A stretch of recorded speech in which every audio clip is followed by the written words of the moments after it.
Right now, breaking news on the Mar-a-Lago documents investigation, questioning whether the former president is fully cooperating with the feds. The New York Times reporting the Justice Department has indicated to Trump's lawyers that it suspects he still has not yet returned all the documents taken from the White House. And the paper says that skepticism has led to a split in Trump's legal team. The Times says DOJ has declined to comment on this report, but the paper notes one of the potential crimes cited in the request for the Mar-a-Lago search warrant was obstruction. And the Justice Department's criminal prosecution of the January 6th insurrection is moving full steam ahead, just as House investigators prepare for what could be their final public hearing. Now, the House Select Committee says it will take place 1 week from today at 1 p.m. Eastern, and this will be the 9th session in a series of hearings featuring stunning testimony from top aides, advisors, and allies to the former president. We also heard about militia groups' activities before and during the Capitol riot. Today, a leading member of one of those groups pleaded guilty to seditious conspiracy charges related to the riot. Now, the Justice Department says Proud Boys member Jeremy Bertino is the first from the group to plead guilty. He's also the first 1/6 defendant to be convicted of planning to oppose the U.S. government. Now, prosecutors say he will cooperate in upcoming conspiracy trials against the Proud Boys, their leaders, and other members.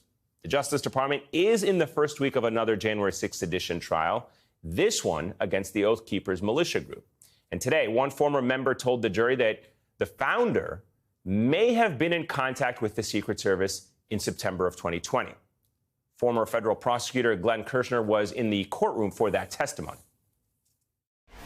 The first witness was a gentleman, as you said, named John Zimmerman, and there was an eyebrow-raising moment when we heard him tell the jury about a Trump rally in Fayetteville, North Carolina in September, and some of the Oath Keepers were there. And Zimmerman said, I was listening to a phone call. I couldn't hear who was on the other end of the call, but Stewart Rhodes was talking to somebody, and Stewart Rhodes said it was a Secret Service agent.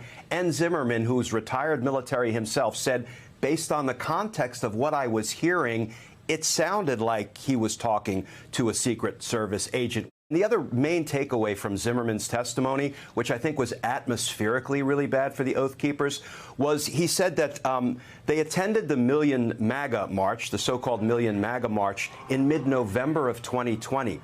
And Stewart Rhodes said, listen, there are probably going to be Antifa members and BLM members there. And we know, his words, they like to prey upon the weak. So what I think we should do is dress up like we're vulnerable. We'll make ourselves look old. We'll carry canes.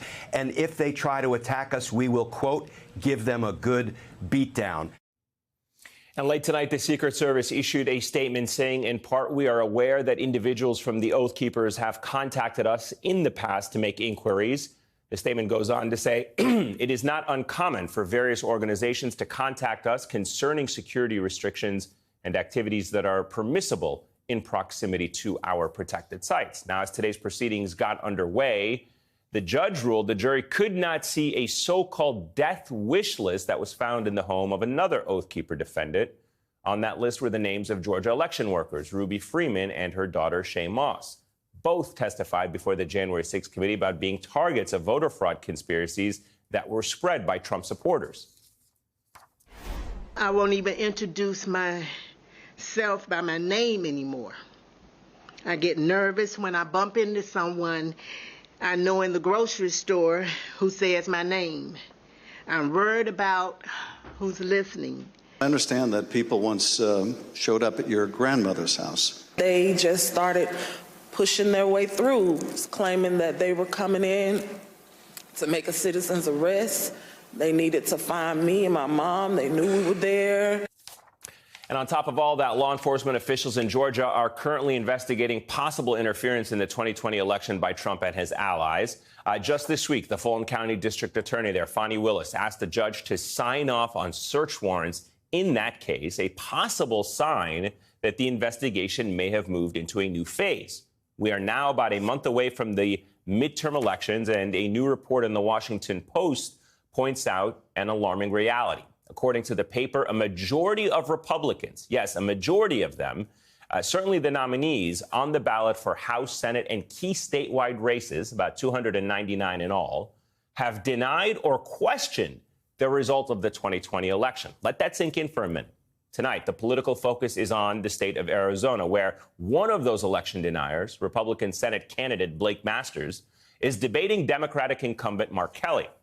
Kari Lake, the state's Republican nominee for governor, also a vocal denier of Joe Biden's 2020 win, is on the ballot as well. And last night, January 6th Committee Vice Chair Liz Cheney warned that candidates like Kari Lake are simply putting American democracy at risk.